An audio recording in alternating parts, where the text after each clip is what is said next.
Hello friends, मैं आकांक्षा GK with आकांक्षा में आपका स्वागत करती हूँ। फ्रेंड्स, आज हम लूसेंट पढ़ने वाले हैं और लूसेंट में क्या पढ़ने वाले हैं, लूसेंट का आज से हम स्टार्ट करेंगे।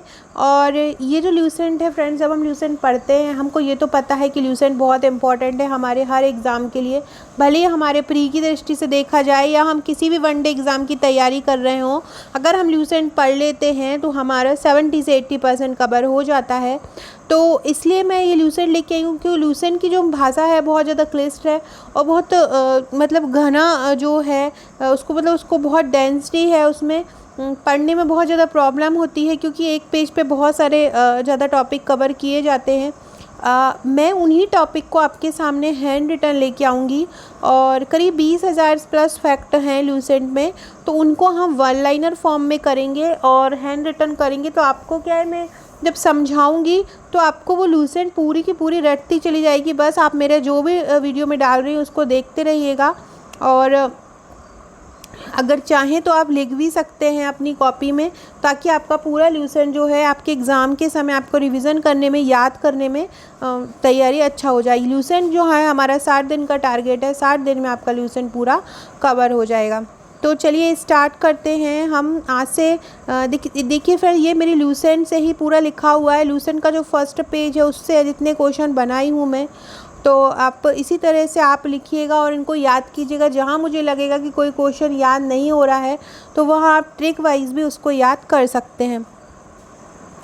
तो पहला क्वेश्चन है कि भारत को इंडिया किसने कहा। फ्रेंड्स, चैनल को सब्सक्राइब जरूर कर लीजिएगा ताकि इसके आने वाले भाग आपको मिलते रहें। आज हमारा ये डे फर्स्ट है, मतलब भाग 1 है। भारत को इंडिया किसने कहा। इंडिया जो कि इंग्लिश नाम है और इंग्लिश नाम जो था वो यूनानियों ने दिया। तो भारत को इंडिया किसने कहा। भारत को इंडिया यूनानियों ने कहा।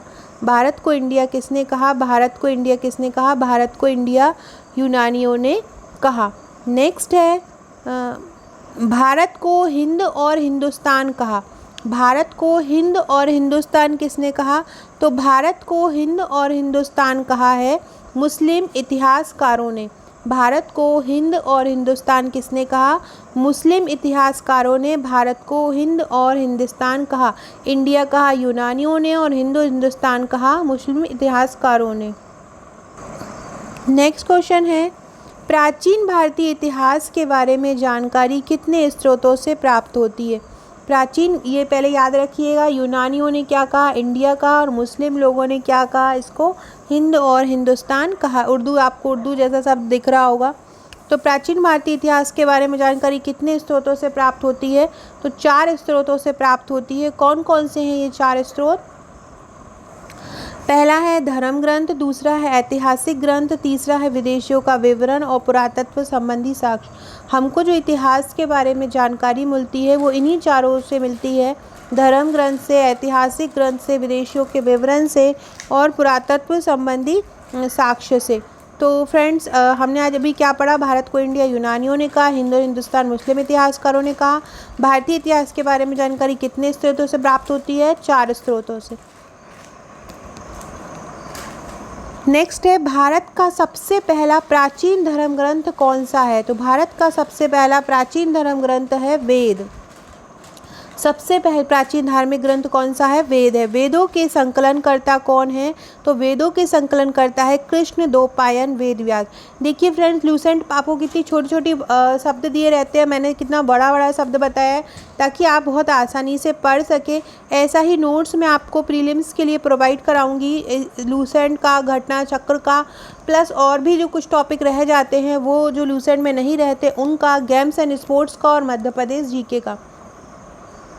तो आप ये देख सकते हैं, इस प्रकार से आपका कवर होगा। नेक्स्ट क्वेश्चन है वेद किसका उपदेश देता है। ये जिस तरह से हमसे प्रीलिम्स में क्वेश्चन पूछे जाते हैं या किसी वनडे एग्जाम में पूछे जाते हैं, वैसे ही क्वेश्चन को मैंने कवर किया है। वेद किसका उपदेश देता है। तो वेद वसुदेव कुटुंबकम का उपदेश देता है। वेद किसका उपदेश देता है। तो वेद उपदेश देता है किसका देता है। वसुदेव कुटुंबकम का देता है। नेक्स्ट है भारतीय परंपरा वेदों को कैसा मानती है। तो नित्य और अपौरुषेय मानती है। भारतीय परंपरा वेदों को कैसा मानती है। नित्य और अपौरुषेय मानती है। वेद कितने हैं? तो वेदों की संख्या 4 है। कौन कौन से? ऋग्वेद, यजुर्वेद, सामवेद और अथर्ववेद।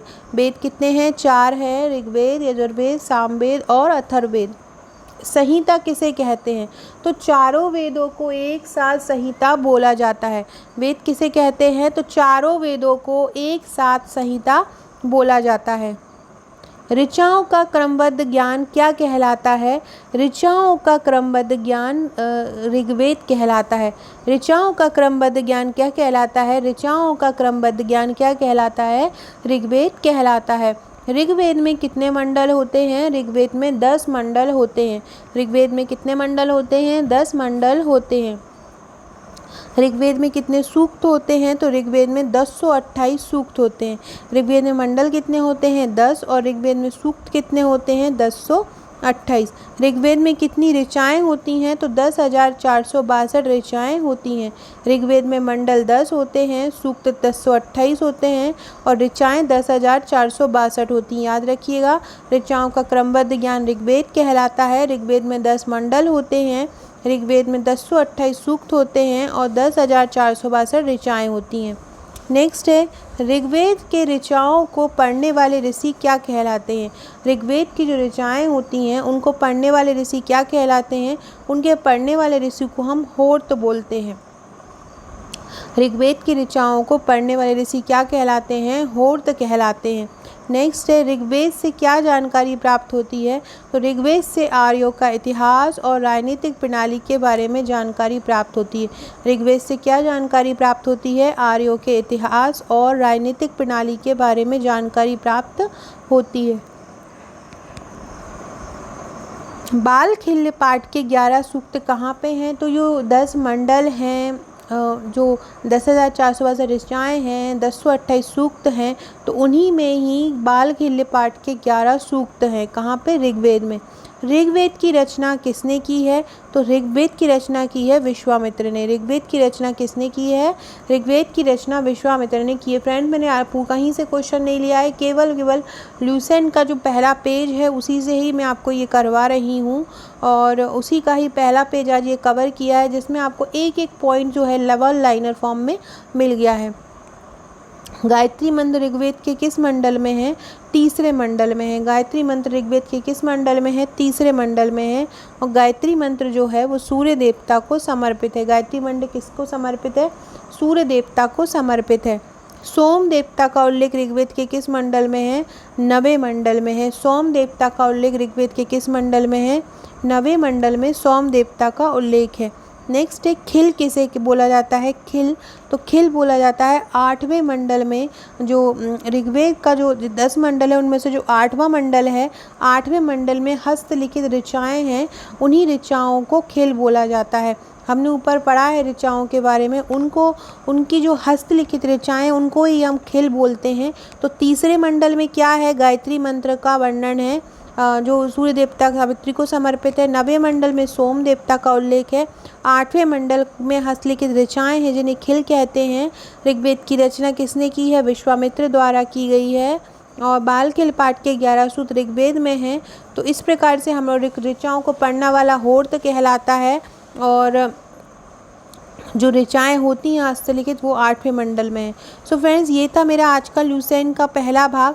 फ्रेंड्स, ये मेरे प्रीलिम्स का पैकेज है जो 25 तारीख से जिसकी बुकिंग आरंभ होगी। इसमें आपको ल्यूसेंट के 10,000 फैक्ट मिलेंगे, घटना चक्र पुनरावलोकन सभी विषय, MP 5000 वन लाइनर मिलेगा और लगभग इसकी वीडियो भी मिलेगी आपको, साथ में आपको घर तक नोट्स भी मिलेगा।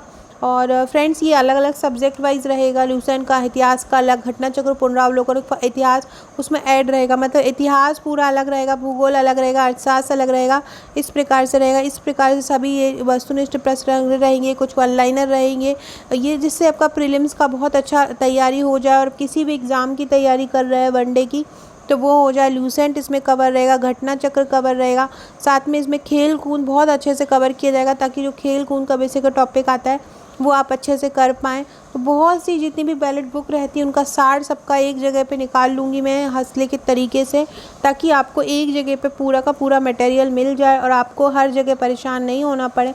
करंट का भी एक इसमें कोर्स रहेगा। करंट का जब तक के लिए तैयार रहेगा तब तक का करंट आपको इसमें इंक्लूड रहेगा। बाकी का करंट के लिए मैं एक ग्रुप बना दूँगी, जिन लोगों ने नोट लिया रहेगा उनको उसमें करंट भिजाती रहूँगी मैं जब तक आपका एग्ज़ाम रहेगा। तो तैयारी करते रहिए, एग्ज़ाम ये मत सोचिए नहीं होगा, क्योंकि यूपीएससी का जब डेट आ गया है तो हमारा एमपीपीएससी का भी आएगा। तैयारी करते रहिए और प्रीलिम का रिजल्ट भी आपका जल्दी आ जाएगा। Okay friends, thank you. और डिस्क्रिप्शन में दी लिंक से व्हाट्सएप और टेलीग्राम ग्रुप से जुड़ सकते हैं। Okay friends, thank you.